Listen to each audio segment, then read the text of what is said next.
இயேசுவின் நாமத்தில் அன்பின் வாழ்த்துக்கள். இந்த அருமையான தண்ணீரையும் இந்த மரத்தையும் பார்க்கும்போது வேதாகமத்துல சொல்லப்பட்டிருக்கிற ஒரு வசனம் தான் ஞாபகம் வருது. கர்த்தர் மேல் நம்பிக்கை வைத்து கர்த்தரை தன் நம்பிக்கையாக கொண்டிருக்கிற மனுஷன் பாக்கியவான்.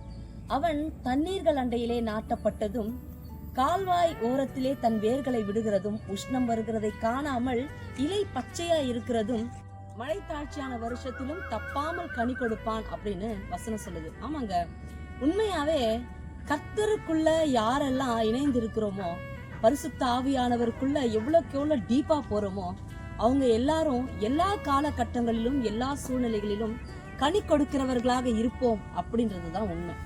இந்த தண்ணீர் இன்னைக்கெல்லாம் ஓடிக்கிட்டே இருக்கு. இரவு நேரங்கள்ல நம்ம போய் தூங்கினா கூட இந்த நீர் எப்பவுமே ஓய்வு எடுக்காம போய்கிட்டே இருக்கு.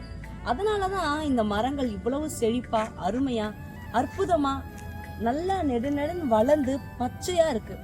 நாமளும் நம்முடைய தாவீது சொல்லுகிறது போல கர்த்தரை நான் எக்காலத்திலும் ஸ்தோத்தரிப்பேன். அதுக்காக தூங்க கூடாதா, சாப்பிடக்கூடாதா அப்படிலாம் இல்ல.